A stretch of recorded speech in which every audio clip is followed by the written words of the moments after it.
de Juan. Este mensaje tiene que ver con un tema que os prediqué en otoño del año pasado. En Juan 14 os hablé del Paracletos y llamé aquel mensaje Paracletos parte 1. Y podéis ver el mensaje yendo a nuestro canal, Paracletos parte 1, y ahí sale el sermón. Hoy es Paracletos parte 2. Porque ahora en Juan 16 Jesús va a volver a hablar del Paracletos. Va a volver a hablar del Espíritu Santo. Y voy a empezar con la lectura antes que nada. Y luego dos definiciones, una definición y una descripción del Paracletos que utilicé en el primer mensaje ya en otoño. Así que os invito a abrir la Biblia en Juan 16 y vamos a leer del 5 al 15, Juan 16, del 5 al 15, y el sermón se llama así tal cual, el Paracletos parte 2, ¿ok? El Paracletos parte 2. Bueno, Juan 16, del 5 al 15. Ahora voy al que me envió. Y ninguno de vosotros me pregunta, ¿a dónde vas? Antes, porque os he dicho estas cosas, tristeza ha llenado vuestro corazón. Pero yo os digo la verdad, os conviene que yo me vaya. Porque si no me fuera, el Consolador, el Paracletos, no vendría a vosotros. Mas si me fuere, os lo enviaré. Y cuando el Paracletos venga, convencerá al mundo de pecado, de justicia y de juicio. De pecado por cuanto no creen en mí.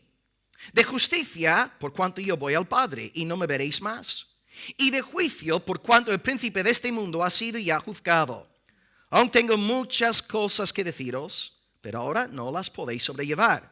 Pero cuando venga el Espíritu de verdad, es decir, Espíritu de verdad es sinónimo de Paracletos, Él os guiará a toda la verdad, porque no hablará por su propia cuenta, sino que hablará todo lo que oyere y os hará saber las cosas que habrán de venir. Él me glorificará, porque tomará de lo mío y os lo hará saber.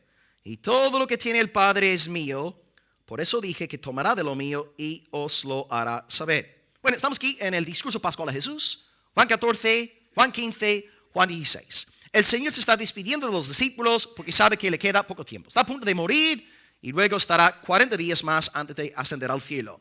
Y aquí da una hermosa promesa. Si estudiamos el discurso, da una serie de promesas que ya hemos mencionado. Habla, por ejemplo, de que van a recibir una herencia eterna en el cielo. También da una promesa de que Dios el Padre va a hacer maravillas a través de su ministerio si oran en el nombre de Jesús. Y promesa número 3, que también vimos en el 14, que vemos hoy, es la promesa del Paracletos. Va a llegar el Espíritu Santo de una forma más intensa y poderosa. Y empiezo con dos citas de Samuel Pérez. Y por cierto, Samuel Pérez va a estar con nosotros en Almería en mayo. Estará en la iglesia de José Martínez y os iré anunciando todo para que asistamos todos. Vamos a empezar con una definición de Paracletos en griego. ¿Qué quiere decir este vocablo aquí? Consolador. Y luego una descripción, y esto lo puse en el primer sermón sobre Paracletos. Definición, antes de daros hoy el bosquejo. Samuel Pérez dice, Paracletos es alguien que es llamado para que venga al lado. Así que es una persona que te apoya, que te infunde aliento, que te ama, que está ahí para levantar tu ánimo. Y descripción del Paracletos. Es la persona divina que amorosamente atrae, ayuda, consuela, defiende y vivifica. Y en el sermón que prediqué en otoño os puse, por ejemplo, a Eva, que Eva puede ser una abogada, y es verdad que Eva nos defiende y todo lo demás, pero claro, el abogado no está ahí todo el día dándote abrazos, cariño y besitos, no, pero el Espíritu Santo sí, Él te defiende, pero también al mismo tiempo te hace sentir la presencia de Dios, te arropa, o sea, el Espíritu Santo va más allá que un simple abogado, ¿no? Va mucho más allá, así que está el elemento de defensa, pero también el elemento de cariño, de afecto, de amor, que no tiene por qué estar presente en un abogado. Ok, tenemos hoy dos puntos que están ahí en la pantalla. Número 1, el Espíritu Santo y los 11.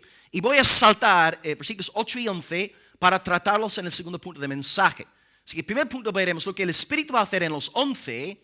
Y luego en segundo lugar veremos lo que el Espíritu va a hacer en el mundo. Okay, así que dos puntos hoy, el Espíritu y los 11. O podemos decir aquí, el Espíritu y los creyentes de General Luque.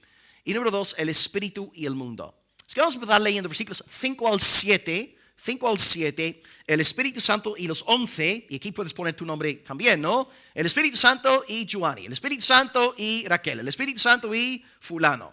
Versículos 5 al 7. Dicen, ahora voy al que me envió. Ninguno de vosotros me pregunta, ¿a dónde vas? No están preocupados por Jesús, están preocupados por sí mismos. Antes, porque os he dicho estas cosas, tristeza ha llenado vuestro corazón. Pero yo os digo la verdad. Os conviene que me vaya, porque si no me fuera, el consolador, el Paracletos, el abogado que es cariñoso y nos llena, él no vendría a vosotros, mas si me fuere, os lo enviaré. Bien, me voy, chicos, me marcho. Voy al que me envió. Así que antes que nada, Jesús toma la decisión. La decisión de Jesús morir y resucitar, la decisión de morir Jesús no es en última instancia la decisión de Poncio Pilato, no es la decisión del Sanedrín, no. La decisión no es aquella de Judas Iscariote, la decisión de morir es la decisión del Hijo de Dios. Yo pongo mi vida, yo la pongo para volverla a tomar. Así que él dice, yo voy, me marcho. Yo lo decido, yo soy soberano. No nos confundamos, hermanos. E incluso en la pasión, Cristo sigue siendo soberano. Yo voy al que me envió. Iglesia, ¿quién envió a Jesús? Es el Padre. Así que fácil, ¿no? Yo tomo la decisión, yo voy ahora al Padre. ¿Y por qué regresa al Padre? Pues más adelante, en el capítulo 17, él dirá en el versículo 5, Padre, devuélveme la gloria que tuve contigo antes que el mundo fuese. Jesús regresa al Padre para entrar en gloria. Porque cuando estudiamos los 33 años de Jesús en la tierra, son 33 años de sufrimiento, aflicción, dolor, problemas, luchas. Nada más nace el niño de Belén, viene Herodes buscando al niño para matarlo. O sea, desde el día 1 quieren matar al Señor. Nadie aquí, creo yo, ha tenido perseguidores al nada más salir del vientre de su madre. Pero nuestro Señor sí, porque vino al mundo en el marco de la humillación. Y luego cuando arrancó su ministerio público, madre mía, enemigos por todos lados. Fariseos, saduceos, escribas, enemigos, adversarios cada 2 por 3. A veces se ponía a predicar y la gente quería matarlo después de su sermón. Jesús vivía aquí en gran humillación, pero ahora está a punto de regresar al Padre, regresar a la gloria bendita. Iba a volver a casa donde todos ahí lo querían, ¿no? Y esto es como nosotros, cuando acabas un día difícil en el trabajo y estás con ganas, ¿no?, de volver a casa. Porque en casa ya no hay clientes frustrados, no hay nadie maldiciéndote, no hay gente pesada, no vuelves a casa, estás con los que te aman. O sea, Jesús había cumplido con ese tiempo laboral y ahora iba a regresar a su casa, estar con su Padre en la gloria. Y Jesús dice, pues yo voy a volver entonces a mi Padre. Y ninguno de vosotros me pregunta, versículo 5, ninguno de vosotros me pregunta, ¿a dónde vas? Y aquí Jesús está reprendiendo, está recriminando a los discípulos, porque ellos no están pensando en el Señor, no están pensando qué va a ser de nuestro Cristo. Ellos están tan absorbidos en sí mismos, que solamente están pensando en sí mismos. Oh no, Jesús se va. ¿Y qué va a hacer de nosotros? ¿Qué va a pasar con nosotros? ¿Ves? Egoísmo. Jesús dice, por eso no preguntáis por mí. Estáis todos preocupados por vosotros mismos. Yo me acuerdo cuando era un niño que tenía una lucha con este tema, porque muchas veces pensaba, ¿qué me pasará si mi padre y mi madre fallecen? Yo me acuerdo muchas veces, de hecho tenía un buen amigo con el cual jugaba fútbol y su padre murió porque el padre era mayor. Y yo siempre me hacía esta pregunta, me comía el coco, ¿qué sería de mí si llegasen a morir papá y mamá? Pero veis, no estaba yo preocupado por ellos. ¿A dónde irán? ¿Irán al cielo o al infierno? ¿Qué será de ellos? No, yo estaba tan centrado en mí mismo que solamente pensaba en mí. Y claro, me da ahora vergüenza de decir esto, pero era un fruto, ¿no?, de ese mismo egoísmo que vemos en los discípulos. En vez de pensar, ¿qué va a hacer el Señor? ¿Estará Él bien? No están solamente pensando en sí mismos, y de ahí la tristeza. Jesús entonces regresa al Padre, pero dice que es una buena noticia. Esta es la parte más chocante tal vez hoy del mensaje. Porque tú dirías, la presencia física de Cristo es la mayor bendición que hay. ¿Cómo va a haber algo superior a su presencia física? Y Jesús dice, versículo 7, yo os digo la verdad, os conviene que yo me vaya al Padre, porque si no me fuera, el Paracletos no vendría a vosotros, mas si yo me fuera al Padre, os lo enviaré. Wow. Aquí aprendemos que hay algo mejor que la presencia física de Jesús en esta tierra, y es la presencia espiritual de Cristo en el corazón.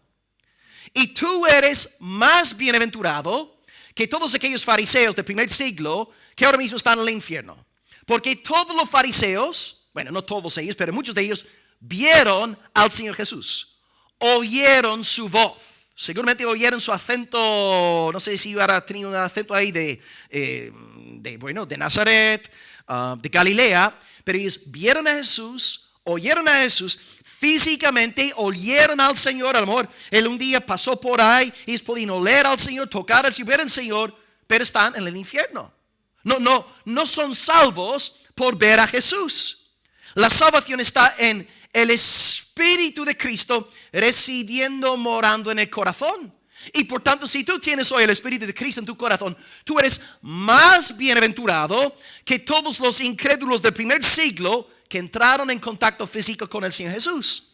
Es lo que el Señor está diciendo. Os conviene. Mi presencia en el corazón es mejor que un conocimiento meramente físico de mí. Por tanto, debemos gozarnos si tenemos el Espíritu Santo en el corazón. Aleluya, somos bienaventurados, somos benditos, somos gente del Señor. Jesús pues está diciendo, os conviene que me vaya, chicos, porque mi presencia espiritual en el alma es mejor, supera con creces mi presencia física. Y aquí también aprendemos que las cosas dolorosas son para nuestro bien. Es doloroso perder a un ser querido, todos aquí, muchos de vosotros habéis sufrido, ¿no? La pérdida de seres queridos, sufrimos, lloramos, lo pasamos mal. Pero Jesús nos está diciendo que esta situación tan trágica, terrible, va a irse el Mesías, el Salvador, el Maestro. Esta situación es para el bien de los discípulos. Os conviene. Y ahora el Señor os dice a todos, las pruebas, en las aflicciones, en las adversidades, os convienen, hermanos. Os conviene. El Señor sabe lo que está haciendo en vuestras vidas. Él sabe cómo pastorearos. Él sabe que necesitáis ser pulidos en ciertas áreas. Y Dios providencialmente usa una serie de situaciones para ir formándoos según la imagen y semejanza de Jesucristo. Hasta los aguijones que Dios te da en la carne servirán para que tú no seas exaltado desmedidamente. Ahí está Pablo con sus visiones espectaculares de la gloria de Dios. Y luego Dios le da un aguijón para que el varón no entre en orgullo, ni en prepotencia, ni en altivez. Dios sabe tratar a sus siervos. Y tú dirás, bueno, Pablo era un santo, santísimo. ¿Cómo necesitaba Pablo un aguijón? Porque Dios conoce a sus hijos.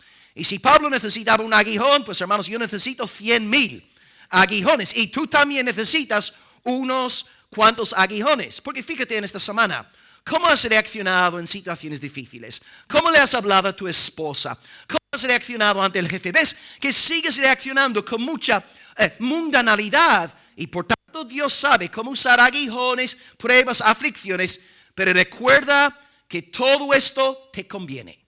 Te conviene. Las cosas bonitas son muy bonitas, amén. Pero las cosas malas también convienen al pueblo del Señor. Es que no huyas del dolor. Da gracias porque en el dolor Dios te acerca a Él. Si yo me fuere, aquí es la razón por la que les conviene. Porque si no me fuera, el Paracletos, verso 7, el Paracletos no vendría a vosotros. Mas si me fuere, os lo enviaré. Ahora, podemos decir que los discípulos hasta cierto punto habían gustado, disfrutado de la obra del Espíritu. Por ejemplo, la iluminación es una obra del Espíritu. Cuando Pedro confiesa a Jesús Cristo, Hijo de Dios, es una obra del Espíritu Santo. Pedro no puede confesar a Jesús Señor sin el Espíritu. Hubo una medida, una obra del Espíritu Santo en ellos que ciertamente les llevó a creer en Jesús. Pero hermanos, después de Pentecostés, ¡fum!, una avalancha, ¡fum!, un diluvio, un poder innegable. Dios iba a hacer algo poderoso en los discípulos. Y me encanta aquí la actitud pastoral del Señor Jesús. Porque claro, ahí están los discípulos, todos preocupados por sí mismos, pensando en su propio ombligo. Jesús se va, ¿qué va a hacer de nosotros? Y Jesús, en vez de machacarlos y decirles, pues ya está, como no os preocupéis por mí, me voy, hasta nunca, ¿qué va? El Señor Jesús, con gran cariño, viendo el egoísmo de los discípulos, les dice, mira, os conviene que me vaya y os voy a dar del Espíritu Santo. Así aprendemos que los varones de Dios aquí, incluso cuando estamos viendo cosas desagradables, cosas que no son de nuestro agrado, incluso cuando estamos pasando por dolor, seguimos bendiciendo a otros. No somos como los del mundo, no devolviendo mal por mal. Ahí está un verdadero hombre de Dios, Cristo, dándoles a los discípulos la promesa de que algo grande, algo poderoso iba a suceder en sus corazones. Cristo entonces promete la llegada del Espíritu Santo. Y voy a saltar los versículos 8 al 11, porque los comentaré en el segundo punto del mensaje. Y ahora versículo 12. Así que estoy saltando del 7 al 12. Y Jesús ahora agrega, aún tengo muchas cosas que deciros, pero ahora no las podéis sobrellevar. No las podéis sobrellevar. Jesús es un buen maestro. Él conoce sus ovejas. Él sabe qué decir, cómo decirlo, cuándo decirlo. Hay cosas que Él tarda en decirnos porque no nos ve preparados. Él es un buen pastor. Tú no puedes, por ejemplo, ir a la escuela dominical y empezar a enseñar a los niños los pasos de la sistemática, citando frases de Berkhoff y Grudem, ¿qué va? Tú tienes que adaptarte al contexto de este niño y hablarle en un lenguaje que le sea fácil de entender. Todos aquí entendemos esto. Y Cristo hace lo mismo con nosotros. Él nos va enseñando y no recibimos cierta luz porque todavía no estamos preparados como para recibir dicha luz. Esto también sucede en la iglesia a nivel general, ¿no? A veces queremos, realizar una reforma inmediata en una iglesia. Y entramos en la iglesia cortando cabezas a la izquierda, a la derecha. No, hermanos, paciencia, paso a paso. Y luego con el paso del tiempo uno ve los frutos. Pero esa es la idea de Jesús. Hay una paciencia pastoral. Hay un tiempo, hay un cuidado aquí por parte del Señor diciendo, no sois capaces todavía de sobrellevar ciertas cosas. Pero, 13, cuando venga el Espíritu, Él os guiará a toda la verdad. Ok, concepto clave aquí, verdad. ¿Qué significa verdad? El Espíritu nos va a enseñar la verdad. ¿Qué es la verdad? Pues en el Evangelio de Juan hay 3 significados que son, podrían las 3 interpretaciones entrar aquí en este versículo. El Espíritu enseña la verdad. Principalmente en el Evangelio de Juan, la verdad es Cristo detrás de las sombras del Antiguo Testamento. Repito, en primer lugar, la verdad es principalmente Cristo es la verdad detrás de las sombras en el Antiguo Testamento. Llevamos ya casi 3 años, en junio serán 3 años, desde que empezamos con el Evangelio de Juan, y hemos venido viendo cómo el Evangelio de Juan enseña en cada capítulo cómo Jesús cumple las sombras del Antiguo Testamento. Ejemplos. En el capítulo 1, Jesús es el verdadero tabernáculo, ¿verdad? Tabernáculo, Antiguo Testamento, es una sombra, la sustancia es Jesús. También tenemos en el capítulo 1 de Juan, Jesús es la escalera de Jacob. La escalera es una sombra que apunta hacia Jesús. Capítulo 2, el templo. Jesús es el verdadero templo. Derribad este templo, en 3 días lo levantaré. Cristo es el verdadero templo. Tenemos una sombra y luego la sustancia. Capítulo 3, Jesús es la serpiente que fue levantado en el desierto. Entonces estamos viendo una serie de sombras en el Antiguo Testamento que encuentran su cumplimiento verdadero en Jesús. Jesús es la verdad detrás del Antiguo Testamento. Y esto es lo que siempre pongo el ejemplo, ¿no? Aquí la foto de Diana, pensamos en Giovanni, ¿qué es superior? Diana en persona o una foto de Diana. Claro, Diana en persona supera la foto. Entonces, Cristo, la verdad, la sustancia supera la foto del Antiguo Testamento. Y por eso no somos como los judaizantes. Ya que tenemos a Cristo, sobra ahora la foto. No necesitamos más la foto porque tenemos a Cristo ahora en el corazón. Así que el primer significado de verdad en el Evangelio de Juan es que la verdad es Cristo, la verdad de Cristo revelada detrás de las sombras del Antiguo Testamento. La segunda definición de verdad en el Evangelio de Juan es liberación de herejías destructoras. Liberación de herejías destructoras. Es de verdad, la verdad te libera de doctrinas nefastas y peligrosas que condenan al alma. Y por ejemplo, estuvimos en la iglesia aquí, algunos de vosotros estuvisteis en la iglesia en aquel entonces, expusimos 1 de Juan. Y en 1 de Juan, os pongo un ejemplo, 1 de Juan 4:3, el apóstol dice ahí, todo espíritu que no confiese que Jesucristo ha venido en carne, no es de Dios, está hablando ahí de los gnósticos, y este es el espíritu del anticristo.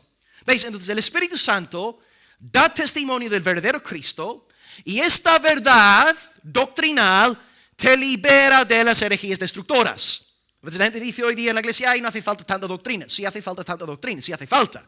Porque si tú no tienes la verdadera doctrina, serás seducido por herejías destructoras. Y hay en abundancia hoy en América Latina y en España herejías destructoras. Y Dios entonces te da el Espíritu para que tú conozcas la verdad. Pongo un par de ejemplos. 1 de Juan 2:20, el Señor, el Espíritu Santo dice a través de Juan, vosotros tenéis la unción del Santo y conocéis todas las cosas. Ahora, ¿la unción quién es? El Espíritu. ¿Y en la iglesia quién tiene la unción? Todos, no solamente el pastor. Todos tenemos la unción. Si tú eres de Cristo, tú tienes la unción. Y ahora, frase rara, conoces todas las cosas. ¿Qué está diciendo Juan? Si tú tienes el Espíritu Santo, puedes ser bioquímico, astrofísico, puedes sacar un curso de matemáticas avanzadas y aprobarlo sin problema porque tú conoces todas las cosas. ¿De qué está hablando Juan en el contexto? Tú conoces todas las cosas en cuanto a Cristo. El contexto es cristológico. Está debatiendo los anticristos con su nefasta cristología. Y Juan dice, vosotros hermanos sabéis que Cristo vino en carne. Vosotros sabéis que Cristo es Dios. Vosotros sabéis que Cristo es el único mediador entre Dios y los pecadores porque tenéis el Espíritu Santo. Es decir, yo como pastor, hay ciertas cosas que yo ni siquiera tendría que enseñaros. Porque por el mero hecho de vosotros haber nacido de nuevo, sabéis que estas cosas son así. Os puse un ejemplo el año pasado de un hombre cuando yo era recién convertido y era un líder de jóvenes y me soltó en su coche que Jesucristo había pecado. Me dijo tal cual el día que Cristo entró en el templo y sacó el, ¿cómo se llama esto? El látigo, pum, pum, pum. Y Cristo empezó a hacer ahí, ¿no? Artes marciales. Él me dijo, Cristo pecó. Hermanos, yo reconozco que en aquel día yo llevaba meses convertido. Pero dentro de mí hubo un grito. ¡No! ¡Lobo! ¡Falso! Porque tenía unción. No tenía el conocimiento, pero estaba la unción dando testimonio de Cristo. Si tú tienes el Espíritu Santo, tú sabes que Cristo es hombre, tú sabes que Cristo es Dios, tú sabes que es el único mediador entre Dios y los hombres y como consecuencia ha de ser impecable. Y sigue Juan diciendo, 7 versos más tarde, la unción que recibisteis de Él permanece, aleluya, en vosotros y no tenéis necesidad de que nadie os enseñe. Tú sabes que Cristo es humano, tú sabes que Cristo es divino, tú sabes que Él es el único mediador, no tienes necesidad de que yo te enseñe esto, porque el Espíritu Santo da testimonio día tras día de que es así. La unción misma os enseña todas las cosas. Ahora, Juan no está diciendo para nada, ya que tenéis la unción, no hace falta obra pastoral. Porque si fuera así, ¿para qué escribir una carta? ¿Para qué escribir una carta pastoral para instruir a la iglesia? Pero Juan está diciendo, en el creyente regenerado hay ciertas verdades que surgen de forma espontánea en el alma. Hay cosas que tú crees sí o sí por el simple hecho de haber nacido de nuevo. Pero sí, luego necesitamos enseñanza en cuanto a otras áreas de la vida cristiana. Jesús, pues, nos da la unción. La unción nos enseña la verdad y, por tanto, la unción nos libera de herejías destructoras. Entonces, el primer significado de la verdad es que la verdad es Jesús detrás de las sombras del Antiguo Testamento. Número 2, la verdad es la liberación de las herejías destructoras. Y hoy, yo reconozco, yo pienso en el mundo evangélico, esta semana hemos estado orando con las iglesias de Almería, yo no conozco, yo sé que hay cosas raras en el mundo protestante, las hay, pero que yo sepa, a lo mejor alguien me puede corregir después de este culto, que yo sepa en Almería y en España no hay ninguna iglesia evangélica negando la humanidad de Jesús. O sea, pero es verdad que a lo mejor no tenemos esta negación gnóstica hoy, pero sí en muchas iglesias evangélicas tenemos un nuevo Jesús. Vale, creen en la humanidad de Jesús, pero ahora dicen, Jesús es un blandengue, Jesús es un bonachón, Jesús no le juzga a nadie, Jesús es paz y amor, salud y alegría, salud y alegría. No, hermanos, esto es un nuevo Jesús. No es el error gnóstico, pero sigue siendo un falso Jesús. Es una falsa doctrina. ¿Y cómo tú vas a escaparte de este nuevo Jesús? Por ejemplo, no sé si visteis esta pastora lesbiana que salió anoche, que ha abierto una iglesia en Río de Janeiro, invitando a toda la gente diciendo, Dios te acepta tal y como eres. Está anunciando un nuevo Jesús. Hermanos, Dios no te acepta tal y como eres. Si Dios te acepta a ti tal y como eres, ¿para qué fue Cristo a la cruz? La razón por la que Cristo fue a la cruz precisamente fue porque Dios no te acepta tal y como eres y tú necesitas estar vestido de la justicia y de la sangre de Jesucristo. Pero os dais cuenta, hermanos, es algo de anoche, algo este fin de semana. Están anunciando un nuevo Jesús, un Jesús hippie. ¿Cómo serás tú liberado de este falso Jesús? El Espíritu Santo. Tú tienes la unción. Y tú, amor, estás viendo un sermón en YouTube, estás en una iglesia, te han invitado, estás ahí sentado en el culto escuchando la predicación y no sabes exactamente qué es lo que está ahí fuera de lugar, pero hay algo dentro de ti que está diciendo, no, esto no es. Esto es una burrada, esto no puede ser. Y dentro de ti mismo hay una voz. Es el Espíritu Santo. Te está guardando, te está librando del peligro. Así que gloria a Dios por el Espíritu Santo que mora en nosotros. Interpretación número 1, la verdad es Jesús revelada detrás de las sombras. Número 2, la verdad es el Espíritu nos guarda en la verdad doctrinal. La doctrina es esencial para liberarnos de los lobos. Y número 3, que también tiene que ver con el Evangelio de Juan, la verdad también es verdad moral. La verdad más de una creencia, ciertamente es una creencia, amén, pero también conlleva una dimensión práctica. En Juan, la verdad es algo que tú y yo debemos practicar. Por ejemplo, Juan 3, 21 dice, el que practica la verdad. Practica, la verdad no es algo, bueno, sí, es algo que yo creo, amén, pero además de creerla, yo también practico la verdad. El que practica esa verdad viene a la luz para que sea manifiesto que sus obras son hechas en Dios. Entonces hay una diferencia entre ti, un verdadero creyente, y un falso creyente. Porque en ti está el Espíritu, y este deseo del Espíritu que está en ti te lleva a obedecer a Dios, a buscar la gloria de Dios, a vivir para la fama de Dios. Y te da igual perder incluso dinero en el trabajo por cuestiones de conciencia, porque para ti lo más importante es agradar a Dios. Te da igual quedarte con una iglesia vacía por predicar la palabra, porque lo que más importa en tu corazón es agradar a Dios y predicar la palabra de Dios. O sea, la palabra, Dios, su gloria, este es el Espíritu que te está impulsando y es algo que vemos en los hijos de la luz. La verdad y la luz siempre andan juntas. No podemos estar como hacen los hijos del diablo, reuniones secretas, por detrás, hablando mal de fulano, criticando a fulana. No, esto no es del Espíritu del Señor. Cuando un hombre está lleno del Espíritu Santo, cara a cara, un hombre recto, íntegro, fiel, maduro en el Señor. Es que el Espíritu Santo es el Espíritu de la verdad en el sentido de verdad cristológica, 2, verdad doctrinal y 3, verdad moral. Es algo que practicamos, vivimos una nueva vida para la gloria de Dios. Y el Señor ahora agrega en el 13, el Espíritu de verdad os guiará toda la verdad, porque no hablará por su propia cuenta, sino que hablará todo lo que oyere y os hará saber las cosas que habrán de venir. Entonces, estamos en un momento del Nuevo Testamento, en el Evangelio de Juan, y ahí no tenían todavía el canon. Pero el Espíritu Santo, según esta profecía, se encargó de inspirar a hombres, por ejemplo Juan, y ellos pusieron por escrito la revelación plena que tú y ahora tenemos en nuestro Nuevo Testamento. ¿Y qué hace ahora el Espíritu Santo a lo largo de la historia de la iglesia? Toma lo que es de Cristo, como dice aquí, toma lo que es de Cristo y lo da a su pueblo. Y ahora, yo reconozco que vivo en el siglo XXI, es el año 2024. ¿Cómo puedo yo a nivel práctico entregar a la iglesia lo que es de Cristo?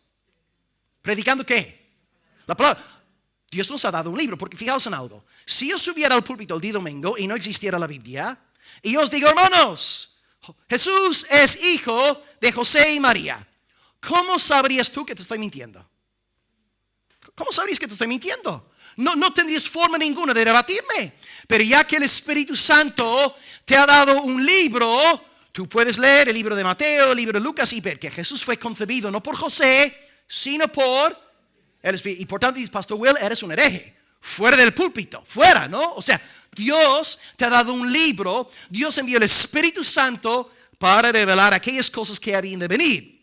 Y ahora, gracias a Dios, la profecía se cumplió a través de la entrega de la Biblia. Por tanto, tú y yo, entonces, amados, debemos entregar a la gente lo que es de Cristo. ¿Y cómo hacemos esto? No predicando sobre nuestros sueños, proyectos, nuestras visiones ministeriales, 3 pasos para no sé cuánto, 5 estrategias para alcanzar X. No, hermanos. Predicamos la palabra de Dios. Y el Señor se encargará de que sus ovejas oigan su voz. Ahora, yo sé que si tú predicas cosas como Joel Osteen, sueña cosas grandes, eres un campeón, aleluya, gloria a Dios, pues ahí vas a tener una iglesia de 35,000 miembros. Si predicas la verdad, no vas a tener una iglesia tan grande, pero ahí están las ovejas del Señor. Y las ovejas crecerán y estarán agradecidas porque ellas quieren la palabra de nuestro Dios. Y el último verso de este primer punto es el 15. Uy, he perdido mi sitio. A ver, sí, lo tengo aquí escrito, creo. Sí, dice Jesús, todo lo que el Padre tiene es mío, y por eso yo dije que tomará de lo mío y os lo hará saber. Así que el Padre, cuando envió a Jesús a la tierra, le dio palabras, enseñanzas que él tenía que dar, ¿no? El Padre, las palabras que tú me diste, yo les he dado. Juan 17:8. Así que todo lo que es del Padre, el Hijo lo toma, lo da ahora a los hombres, lo hace saber a los hombres, y así vemos que ahora el Padre da palabras al Hijo, y el Hijo da estas palabras a su pueblo, y principalmente lo hace a través de los pastores, los ministros que él ha ordenado. Y ahí vemos también la Trinidad, porque claro, no es que yo haya visto físicamente a Jesús, pero yo sí, ya que tengo el Espíritu de Cristo en mi corazón, el Espíritu Santo me lleva una y otra vez a predicaros la palabra, a anunciaros la palabra, a glorificar a Cristo en el púlpito. Es el Espíritu Santo. Así que vemos el Padre dando palabras al Hijo, y luego el Espíritu dando estas palabras del Hijo a la iglesia a través de sus siervos y también a través de los evangelistas, misioneros, aquellos que estáis predicando la palabra de Dios en esta semana. Pero observad aquí, hermanos, en este envío del Espíritu Santo, la hermosa obra del Dios Trinitario. Dios el Padre dando palabras al Hijo, y el Hijo ahora a través del Espíritu comunicando estas palabras a su iglesia. Y eso es lo que está pasando hoy en este culto. Porque Jesucristo está aquí hoy físicamente presente. ¿Dónde está Cristo físicamente hablando? A la diestra. Ahora, espiritualmente hablando, sí. Pero Cristo ahora espiritualmente, en el Espíritu, está hablando su palabra a la iglesia. Está edificando sus ovejas. Y estáis felices, estáis contentos, estáis gloriándose en el Señor. Y veis el coche del pastor delante de la iglesia, no tenéis envidia. Estáis felices porque el Señor os está hablando, ¿verdad, hermanos? Así que todos juntos, load a la gran Trinidad, que es la fuente de gracia, virtud y verdad. Glorifiquemos al Padre por su palabra. Glorifiquemos al Hijo por la palabra. Y glorifiquemos al Espíritu Santo por la palabra. Y las ovejas de Dios dicen amén y amén. Gloria a Dios. Primer punto, pues, el Espíritu en nosotros. ¿Qué hace? Nos da la verdad. La verdad. La verdad. La verdad de Cristo, la verdad doctrinal. Y nos lleva a vivir en verdad moral. Y ahora, hermanos, número 2, ¿qué hace el Espíritu Santo en el mundo? Hay 3 obras aquí. Obras 1 y 2 son fáciles de entender. No hay problemas, todos los comentaristas están de acuerdo, bueno, casi todos. El tercer punto, o la tercera operación del Espíritu en este segundo punto, es difícil, ¿no? Yo, antes de ponerme a estudiar el Evangelio de Juan, yo tenía una perspectiva, la cual es la primera que voy a compartir con vosotros, pero existe también una segunda perspectiva, que encaja muy bien con el hilo conductor de Juan. Es una perspectiva, por ejemplo, propagada por Calvino, otros reformadores y puritanos. Pero bueno, vamos a ver primeramente qué son estas 3 cosas. Os invito a leer Juan 16, versículos 8 al 11. ¿Qué hace el Espíritu Santo ahora en el mundo? 8. Cuando Él, por cierto, dicho sea de paso, esto no está en el manuscrito, pero cuando Él, los testigos de Jehová dicen que el Espíritu Santo es una fuerza. Pero aquí tenemos el pronombre masculino. El Espíritu Santo es un Él, por tanto es una persona. No, esto, si queréis, no sé, poner lápiz es una persona. Ok, cuando Él venga, el Espíritu venga, convencerá al mundo de 3 cosas. Las primeras 2 cosas son fáciles de entender, la tercera es un poco más, algo más complicado. 1, de pecado. 2, de justicia. 3, de juicio. Así que 3 cosas. Pecado, justicia, juicio. Repito, pecado, justicia, juicio. Pecado, justicia, juicio. Número 1, empezando por lo fácil. Pecado. El Espíritu Santo convencerá al mundo de pecado. Y ahí tenemos la explicación en el 9. De pecado por cuanto no creen en mí. Bien.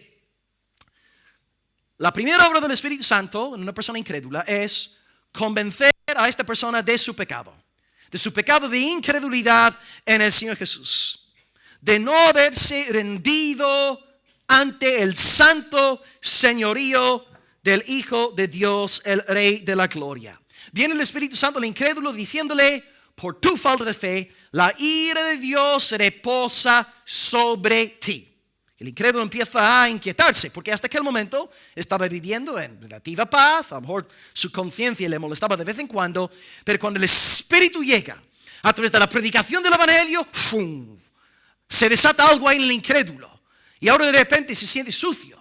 Se siente culpable delante de Dios y se da cuenta de que es pecador ante las exigencias del trono de Dios. Así que el Espíritu Santo toma la verdad de la palabra, aplicando la palabra al corazón, y ahora el incrédulo vive en espanto.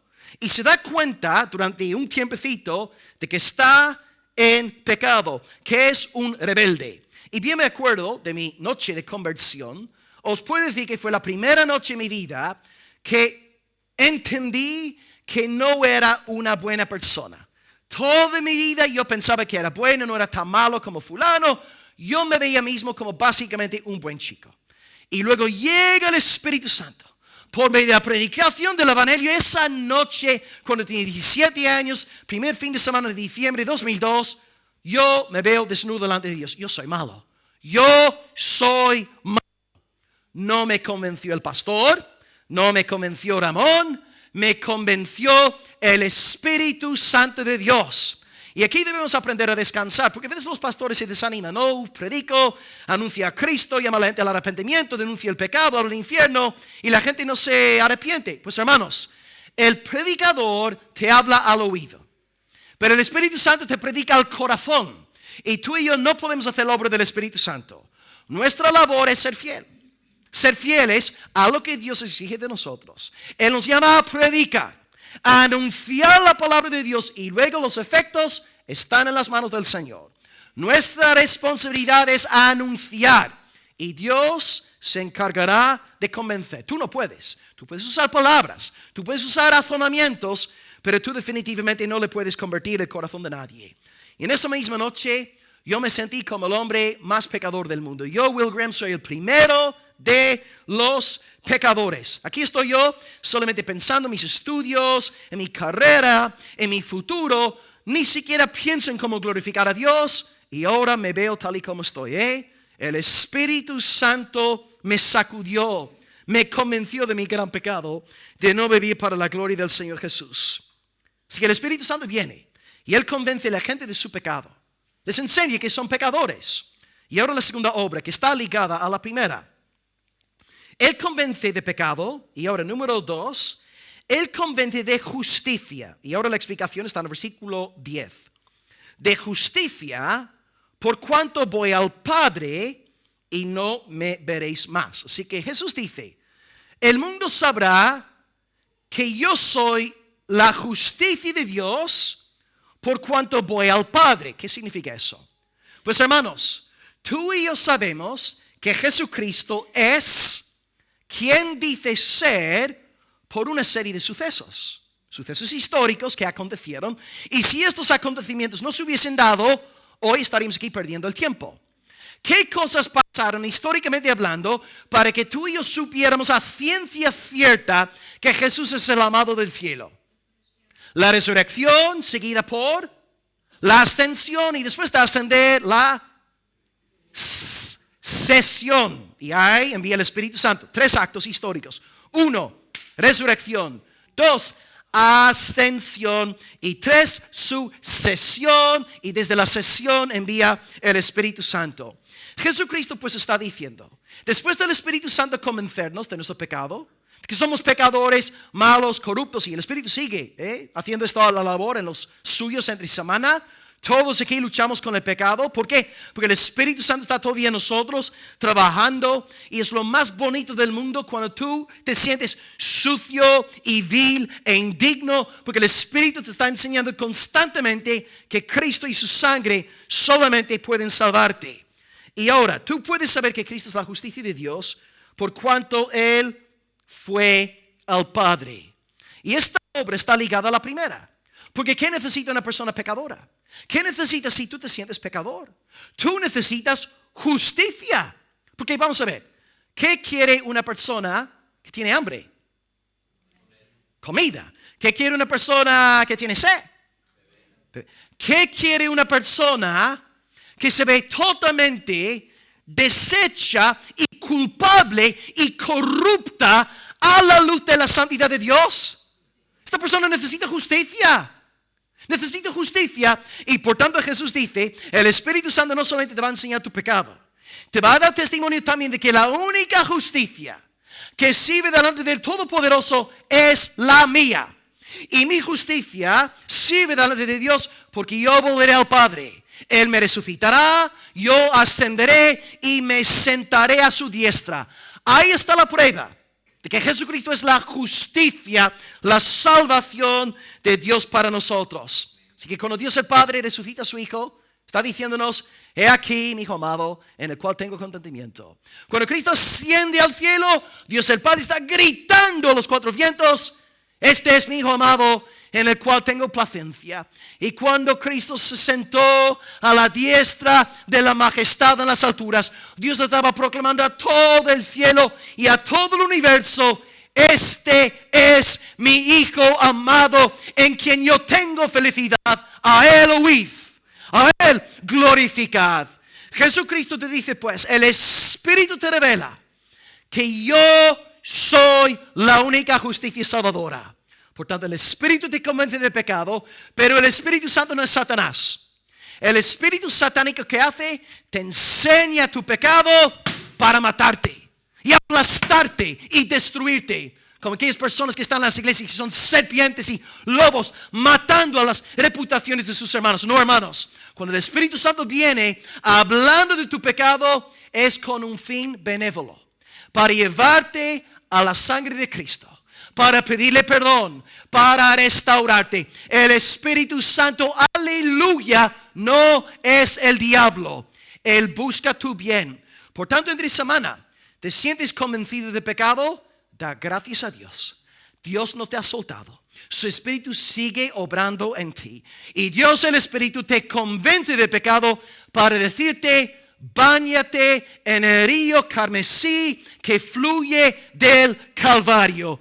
Cristo es la justicia de Dios, menos mal, gloria a su nombre. Entonces, amados, el Espíritu nos convence de pecado para convencernos de la perfecta justicia de Jesucristo. No por obras, solamente por el Señor Jesús. Y eso es lo que dice Pablo al carcelero en Filipos. ¿Qué haré para ser salvo? Hay un hombre bajo convicción de pecado. ¿Qué haré para ser salvo? ¿Y qué dice Pablo? ¿Qué dice Silas? Haz una peregrinación a Santiago de Compostela. Ayuna 2 días. Ve al sacerdote, ve al obispo de Almería y cuéntale todos tus pecados. No. Pablo y Silas le dicen al carcelero que está bajo convicción. ¿Qué haré para ser salvo? La respuesta de los hermanos es, cree en el Señor Jesucristo y serás salvo. Y si aquí es de tu casa también creen en el Señor Jesucristo, ellos también serán salvos. Pero pastor, esto es demasiado fácil. Solamente creer, no tengo que hacer nada más. En efecto, creer. Que sí, toda la gloria es del Señor. Y te digo otra cosa, creer es absolutamente imposible. Tú no puedes creer en esto a no ser que el Espíritu Santo produzca esta fe en ti. Esta fe es imposible, hermanos. Y si tienes esta clase de fe, pues Dios, el Espíritu Santo, ha hecho un milagro en ti. Y ahora en Cristo, tu pecado, aunque rojo como el carmesí, ha venido a ser como la nieve, Tú ahora vestido de la justicia de Cristo. Tú pues eres pecador, pero en Cristo hay perdón. Y si estás en Cristo, tú eres la justicia de Dios. Yo sé que esto suena a blasfemia, pero es el Espíritu Santo que nos dice que somos la justicia de Dios. 2 Corintios 5:21 dice la palabra de Dios: al que no conoció pecado, por nosotros Dios lo hizo pecado, para que nosotros en Almería fuésemos hechos justicia de Dios en Jesucristo. Yo sé que suena arrogante lo que estoy a punto de decir. Queridos hermanos, yo soy la justicia de Dios. Dios me ve en Jesucristo. Me cuesta la vida creerlo, pero lo creo porque el Espíritu Santo me ha dado esta clase de fe. Así que tenemos, sí, la verdad de que somos pecadores, pero Cristo es la justicia. Y ahora la parte más difícil del mensaje. Aquí ya podéis, si queréis, dormir y apagaros, si queréis, porque todos hemos sido muy bonito. Esta parte es más difícil a nivel exegético, pero bueno, todo ha sido muy bonito hasta ahora. Y este tercer punto, yo tiendo ahora hacia la segunda escuela, pero ambas verdades aquí son compatibles con una fe ortodoxa, ¿ok? Hemos dicho que Cristo, pues, en primer lugar envía el Espíritu para convencer al mundo de su pecado, pero no os deja ahí, no es como Satanás. Después de convencerlos de pecado, les convence de justicia. ¿Y quién es la justicia de Dios? Jesucristo. ¿Y cómo sabemos tú y yo que Él es en efecto la justicia de Dios? La ascensión. Bueno, resurrección, ascensión y sesión. Y ahora la parte chunga. Número 3. Él convence de juicio.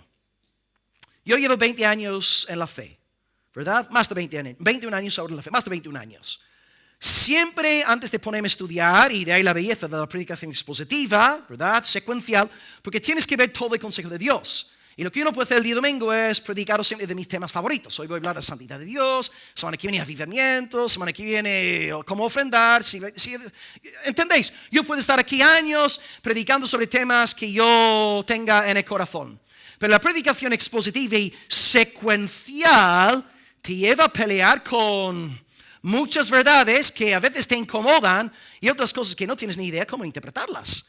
Y yo os digo, a nivel autobiográfico, yo en todo lo que llevo de mi vida cristiana, siempre he interpretado este tercer punto como una alusión al juicio final, a la destrucción eterna de los impíos. Y es posible que sea así, ¿verdad? Que no estoy diciendo que no sea así. Y es cierto que aquellos que no creen en Cristo irán al juicio final, porque dice ahí, tercer punto, el 8, de pecado, de justicia y de juicio. Y la explicación de esta tercera parte está en el versículo, gracias, 11, alguien más atento ahí que yo, 11, y de juicio, convencerá de juicio, y aquí está la explicación, por cuanto el príncipe de este mundo, ¿quién es? Satanás, no Bill Gates. El príncipe de este mundo ha sido ya juzgado. Por tanto, dos interpretaciones. La mía, la que llevo 20 años creyendo y ahora estoy ya en duda. La primera interpretación es que Satanás es el príncipe del mundo. Satanás va a ser condenado en el día final. Lo siento, querido universalista, pero Satanás no va a ir al cielo. Aquí tengo que contradecir a Orígenes. Satanás no será salvo. Satanás no irá al paraíso. Satanás irá al infierno. Será juzgado. Su humo subirá por los siglos de los siglos. Apocalipsis 20, versículo 10. Satanás será destruido. Y la primera interpretación es que el juicio aquí tiene que ver con el juicio de Satanás en el sentido de que todos aquellos que no creen que Jesucristo sea la justicia de Dios serán juzgados eternamente y pasarán al juicio final y, en efecto, irán al infierno. Ahora, es así. Es así. Por ejemplo, si os preguntara, ¿no? ¿Puede una persona que no cree en Cristo ir al cielo? ¿Qué va? Va al infierno. O sea, aquí estamos de acuerdo. Y esto es lo que yo siempre he creído. Pero según el Evangelio de Juan, en segunda interpretación, que también encaja con tanto el Evangelio como la ortodoxia cristiana. Y esto tiene mucho que ver con un sermón que os prediqué en Juan 12 sobre el juicio del príncipe del mundo. Y ahí el significado es distinto y por tanto la segunda lectura sería que es un juicio positivo. No es un juicio negativo, infierno, ¿no? Primera interpretación, si tú no crees que Jesucristo sea la justicia de Dios, tú irás al juicio del demonio. Tú serás destruido eternamente. La segunda interpretación es positiva y dice que el juicio aquí nombrado es un juicio positivo. Y ahora explico el por qué. Y no sé si tengo Juan 12:31 en el PowerPoint. ¿Está ahí? Excelente. Vale. Este es el pasaje que utilizan para interpretar lo que Jesús dice aquí. Porque ahí habla también del príncipe de este mundo. Jesús dice, ahora es el juicio de este mundo. Ahora el príncipe del mundo, no en el día final. Ahora el príncipe de este mundo será echado fuera. Y yo, si fuere levantado, a todos atraeré a mí mismo. Entonces, ¿qué enseña la segunda interpretación aquí? La idea aquí es que según Juan 12, Satanás es juzgado y derrotado definitivamente en el primer siglo. Satanás es atado en el sentido de que no puede detener el avance del evangelio entre las naciones, lo que dice Apocalipsis 20, versículo 3, y por eso yo creo que estamos actualmente en el milenio. Yo creo que el milenio comenzó hace 2000 años cuando Satanás fue atado, porque Satanás no puede seguir engañando a las naciones. Por esta razón hoy tenemos culto en España. Si Satanás no estuviera atado, este culto sería imposible. No habría culto entre los gentiles. Pero ya que Satanás está atado, los gentiles invocan el nombre de Cristo porque Satanás está debilitado y limitado. Entonces lo que tenemos aquí es un juicio positivo en el sentido de que a partir del primer siglo en adelante, Cristo está empezando un proceso a través del cual todo el mundo será restaurado. O sea, lo que sucede en el primer siglo es, digamos, el anticipo, es el prototipo de una gran renovación universal que sucederá en el día de la segunda venida de Cristo.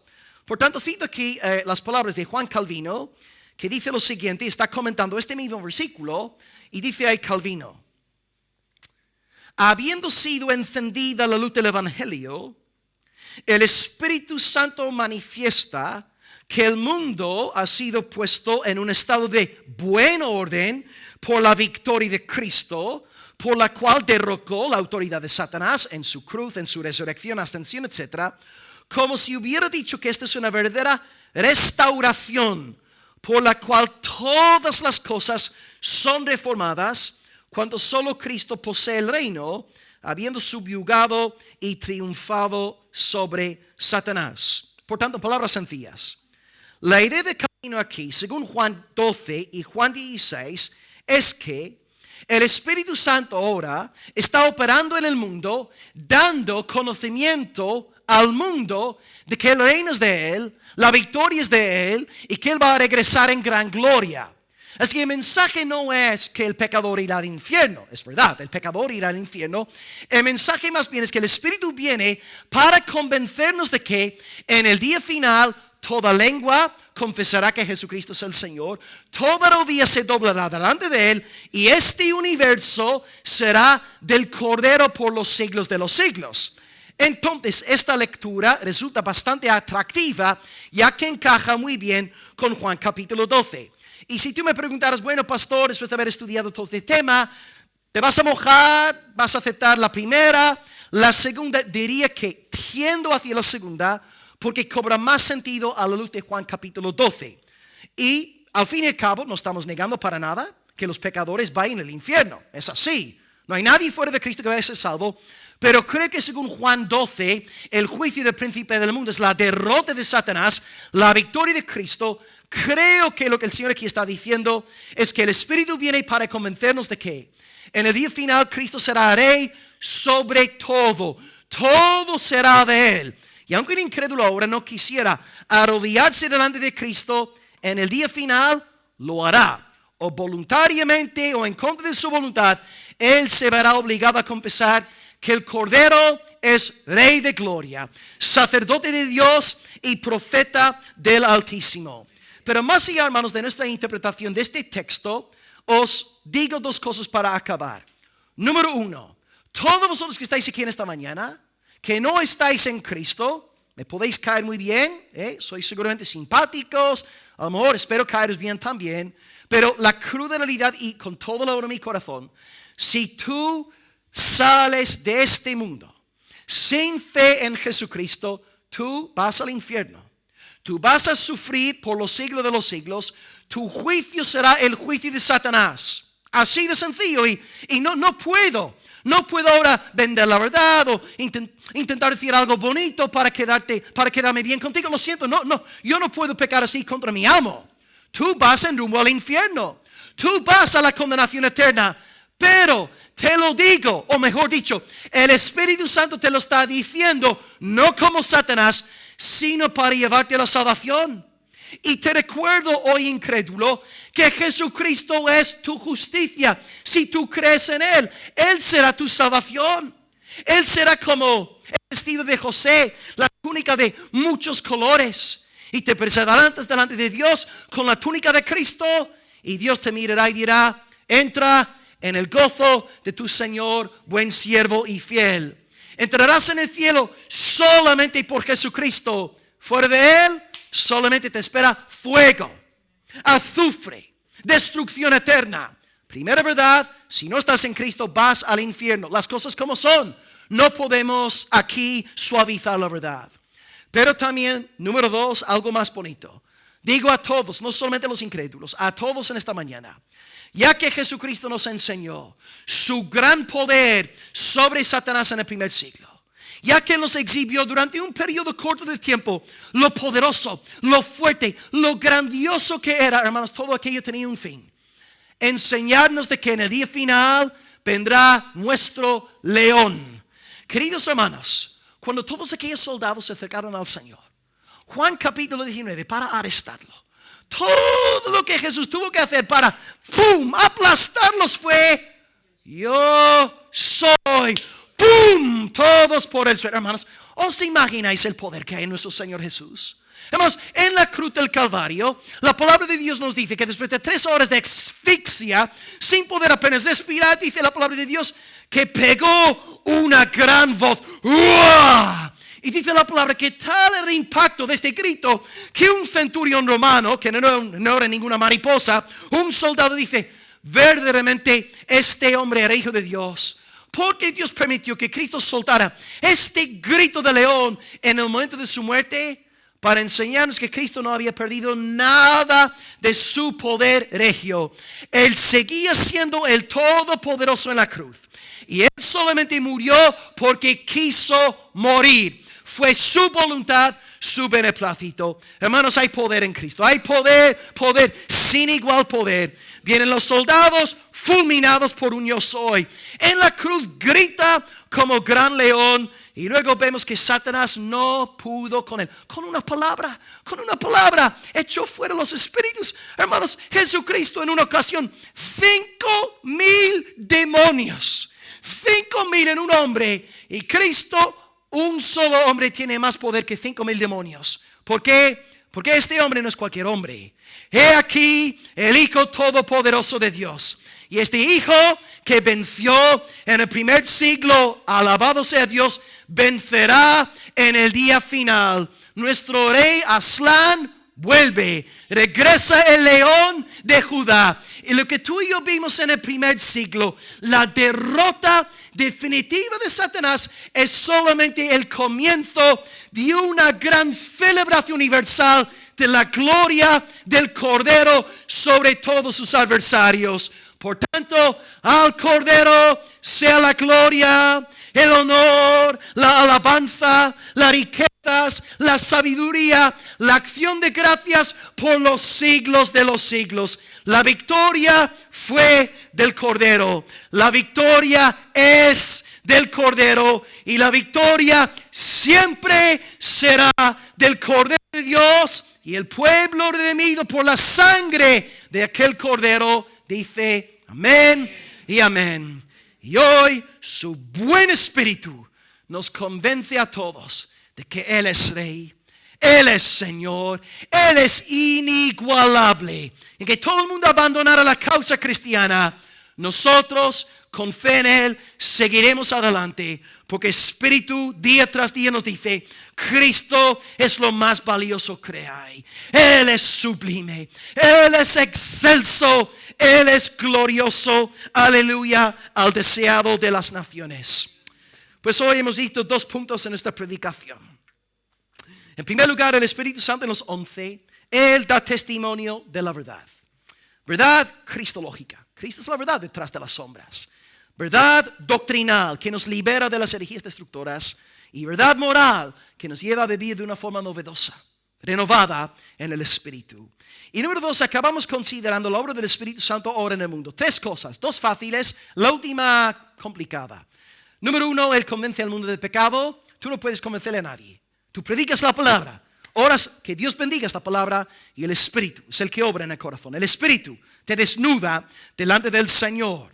Número 2, después de convencernos de nuestro pecado, nos habla de la justicia de Dios, la cual es Cristo. El Espíritu Santo no viene a decir que eres pecador, por tanto ayuna 3 días, por tanto ofrenda a la iglesia. No, el Espíritu Santo dice, tú eres pecador, por tanto pon toda tu fe en Jesucristo.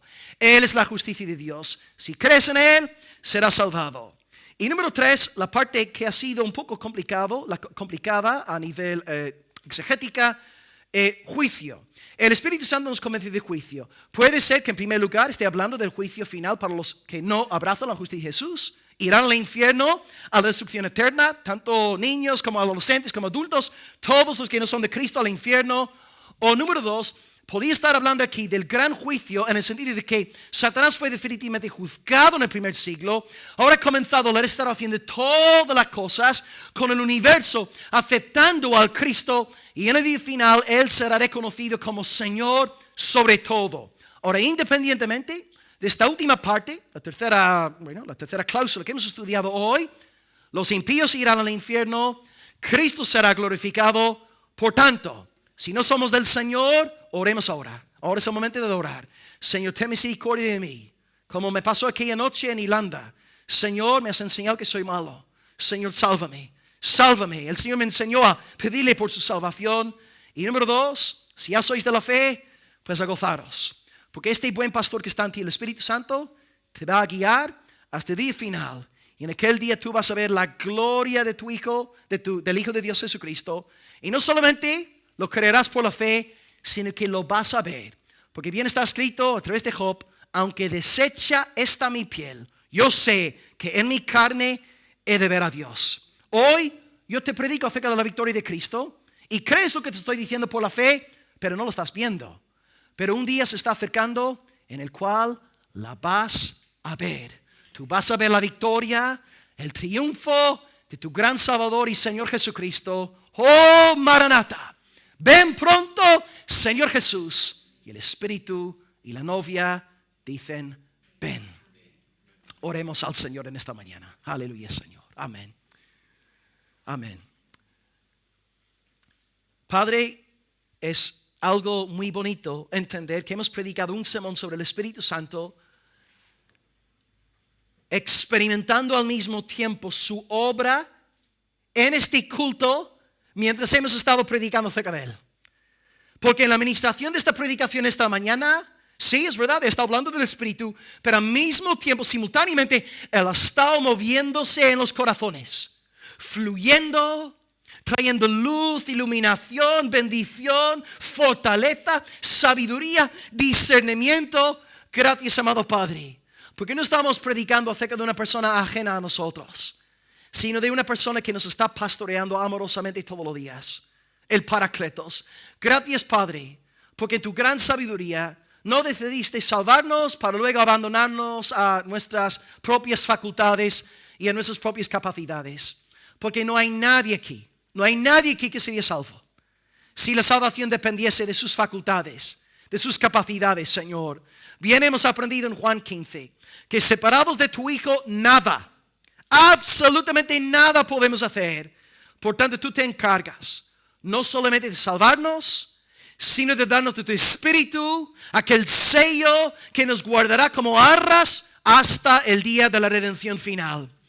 Gracias, amado Dios, porque yo sé que como pastor no puedo estar aquí con la iglesia 24 horas al día. Es imposible 24 horas. Pero te bendecimos, porque el pastor que tú nos has dado sí está con nosotros 24 horas al día. Y por eso, Señor, sentimos mal cuando pecamos, porque el buen pastor está en nuestro corazón. Y te damos gracias por esta convicción, porque es señal de que no nos has abandonado. No nos has entregado una conciencia cauterizada. Gracias por luchar con nosotros. Gracias por enseñarnos nuestro pecado. Y gracias por hacerlo no de una manera satánica, Gracias porque cuando tú convences a tu pueblo de pecado, es solamente para acercarlos al río del Calvario. Y gracias, amado Dios, porque día tras día todos aquí necesitamos, día tras día, recurrir, volver, regresar al Calvario. Y gracias porque aquella fuente no ha perdido ni su vigor, ni su eficacia. Hay poder sin igual poder en la sangre que tu Hijo vertió. Gracias por la sangre que quita todo nuestro pecado. Aunque era como el carmesí, y ahora somos, Señor, como la nieve, blancos, con la túnica de José, vestidos y ahora en paz contigo. Y todo gracias a tu hermoso Hijo. Y Señor, esperamos ahora con ganas la llegada del último día, sabiendo que ya no tenemos que temer la segunda venida, porque en la segunda venida seremos declarados justos por tu justicia, Jesucristo. No seremos juzgados por eso por habernos congregado muchas veces, ni por haber cantado mucho, ni por haber predicado mucho, ni nada por el estilo. Seremos justificados únicamente por Jesucristo. Y gracias, amado Dios, porque aunque en este mundo presente vemos mucha humillación, vemos como la gente blasfema a Cristo, vemos como persiguen a tu iglesia, como vamos a hablar ahora con el hermano Ted el día miércoles, como vemos, Señor, señales de aflicción en tu iglesia, sabemos que estos días de humillación están contados. Como los días de la humillación de Jesús, duraron un cierto tiempo y luego terminaron. Y sabemos, amado Padre, que dentro del futuro no muy lejano, los días de la humillación de tu iglesia acabarán ya de una vez y para siempre. Y pasaremos a la glorificación eterna. Y en aquel día los reinos del mundo vendrán a ser únicamente del Cordero de Dios. Y luego cuando toda potestad le haya sido entregada a aquel Cordero, Él te dará todo a ti para que tú seas todo en todo. Oh Señor, gracias por darnos esta gran esperanza. Y aunque no podemos ver visiblemente esta victoria todavía, Señor, la creemos por fe. La creemos en el Espíritu Santo. Y Señor, ahora tenemos los ojos cerrados, pero es casi más real que lo físico que nos rodea. Porque tu Espíritu está dando testimonio directo a nuestro corazón de que en el día final será así. De que Dios lo será todo en todo. Y nuestra alma está bailando, está festejando hoy la victoria del Padre, la victoria del Hijo y del Espíritu Santo. Gracias, amado Dios, por permitirnos experimentar un anticipo de lo que nos espera en el día de Cristo. Gracias, Señor, por este mensaje. Gracias por haber consolado a tu iglesia. Y gracias hoy por el ministerio del Paracletos, el cual ha vuelto a infundir aliento en tus ovejas inquietas y preocupadas y desorientadas. Y gracias hoy por el Espíritu. Nos ha hecho bien, Señor, estar aquí hoy. Y tu pueblo te da las gracias en el nombre del Cordero de Dios. Aleluya. Amén y amén.